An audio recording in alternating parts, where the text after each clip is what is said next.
In der Presse nachgelesen werden und für die nächste Saison der uns. Ich darf präsentieren unseren neuen Spieler für die nächste Saison. Kasper Giso! Herzlich willkommen!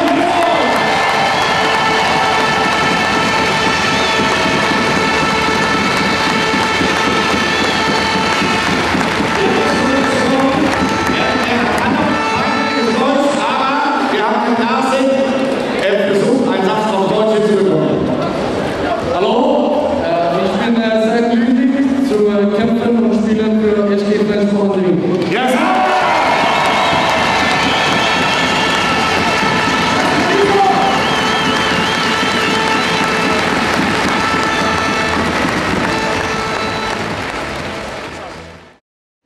Ja, Sören, ein knappes Ergebnis, aber erst einmal herzlichen Glückwunsch zu deiner hervorragenden Leistung. Wie hast du es selbst erlebt heute? Ja, das war ein hektisches Spiel. Wir haben unglaublich viel verworfen, muss ich sagen. Wir haben eigentlich viele gute Dinge gemacht und das ist positiv, dass wir gewinnen diesen Spiele. Aber wie gesagt, wir haben leider zu viel verworfen und deswegen gewinnen wir nur mit 2. Aber wir gewinnen zumindest. Und ja, ich bin sehr zufrieden mit besonders unsere Abwehr in zweiter Halbzeit. Die haben mir richtig gut geholfen und das bedeutet viel. Wie hast du die Stimmung hier in der Halle erlebt? Also wunderschön. Also ich bin sehr zufrieden. Das war so schön, hier zu spielen heute, auch heute. So Dankeschön für das und ja, das hat so viel für uns bedeutet. Es gab zum Schluss in den letzten 2 Sekunden sehr viel Diskussion um das letzte Tor. War der drin oder war der nicht drin in der Zeit? Ich habe keine Ahnung, also das muss ich ehrlich sagen. So, ja, ich habe das letzte Platz, das zu sehen, glaube ich. So, das sollst du nicht mehr fragen. Was sind deine Erwartungen jetzt fürs Rückspiel?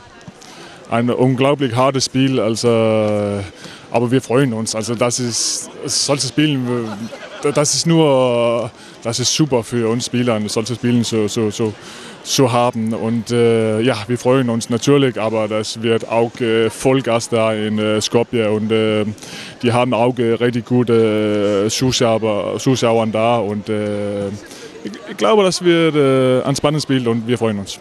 Okay, wir freuen uns auch auf das Rückspiel. Der fliegt Donnerstag los. Alles Gute und ruhige Nerven in Skopje. Ja, danke. Thomas Mogensen, das war doch ein Hammerspiel gerade eben. Ja, das war auf jeden Fall ein guter Kampf.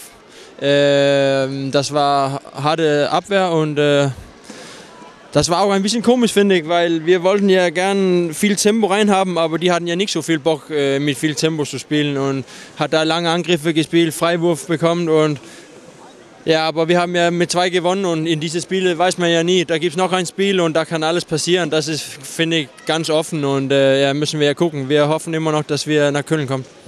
Die Zuschauer sind heute fantastisch mitgegangen, oder? Ja, ohne Frage.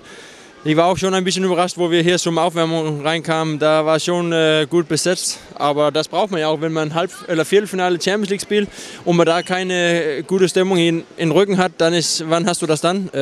Wir brauchen ja genau den 8. Mann, wie wir auch in Mazedonien erleben will, wie die Fans da seine Mannschaft unterstützen. So, das wird ja ein großer Kampf für uns da und wir müssen ja echt cool bleiben, weil in Mazedonien dann weiß man ja auch, unter welcher Druck du da kommst von die Fans. So, das erwartet so ein hartes Spiel, aber wir glauben auf uns und hoffen, dass wir weiterkommen.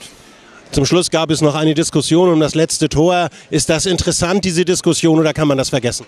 Also ich glaube nicht, dass wir das Tor morgen kriegen, egal was wir sagen. So, jetzt ist das vorbei, wir haben mit 2 gewonnen und so ist das und davon gehen wir raus. Und ja, ich hoffe ja nicht, dass das entscheiden wird, aber so ist das. Wir wünschen euch viel Glück, ihr fliegt Donnerstag los. Alles Gute in Skopje. Dankeschön. Danke, Thomas.